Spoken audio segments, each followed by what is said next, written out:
Man, I think I nutted a little bit, ladies and gentlemen. You know, Counter-Strike is like that filthy, filthy, disgusting, absolute harlot that, sometimes I stay away from. I'm trying to get my life together. I'm trying to do other things.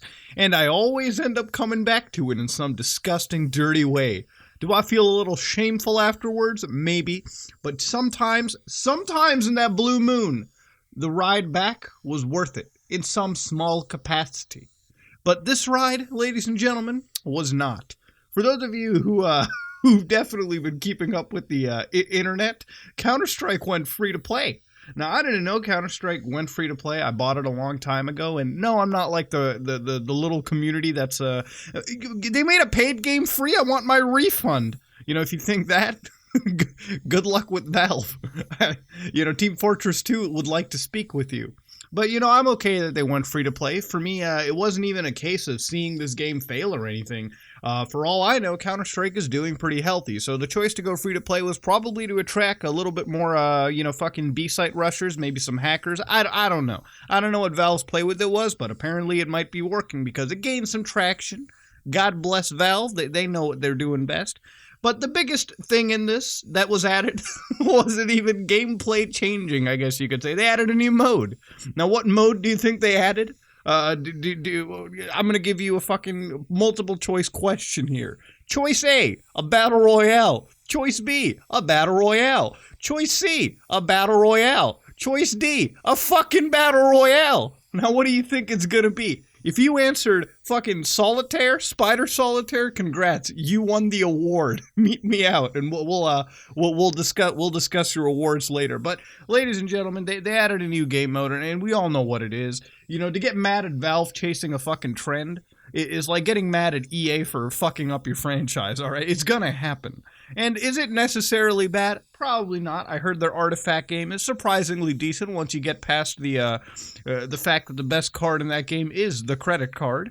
Ladies and gentlemen, I went back to Counter-Strike, I reloaded it, I reinstalled it, and to my surprise, the game was finally in ultra-wide support. Congrats, Valve, brought it up to 2018 standards. Love you.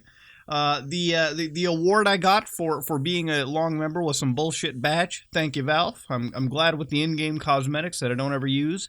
So the new mode is called Danger Zone, and like all amazing things, like the Kenny Loggins song Danger. This, however, was not too great. Okay, if I'm sounding a little peeved, all right, it's because I'm just disappointed.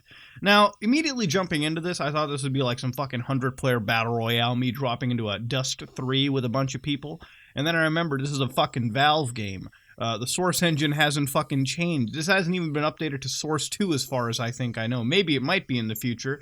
Dust 3 wouldn't exist because it has a fucking 3 in the title, and the player count surely wouldn't be 100. Well, what would it be, 50? 40? 30?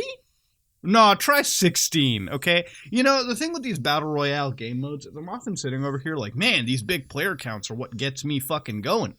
And if the big player counts aren't there, if I get 16 players, just call it what it is. Free for all with one life. That's what it is. I guess you could use the argument for all Battle Royale games right there. But typically, these whole game modes get associated with large maps and absolutely monstrous player counts.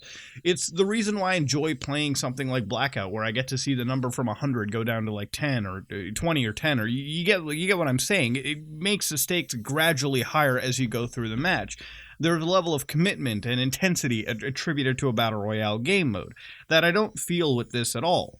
So let's get down to the play-by-play of how to do Blackout. You start the game, you pick where you're going to land, you actually see where everyone is landing in the first place. I mean, not that you really can't in other Battle Royales, but over here it's kind of accentuated by the fact that there's only 15 other fucking people, and if I know where you're landing, chances are I'm going to grab a gun and go to my nearest landmark where I know your ass is at. Now, the game comes with some new nuances to it. The money system is brought in hardcore, and you actually get to buy weapons. A drone flies up to you, making a noise that I'm pretty sure any other online player in other online games could hear. So the pro tip of today, really, if we boil down to it, is just find out where the drones are going, pop the guy who's buying stuff from the Amazon drone, and call it a day.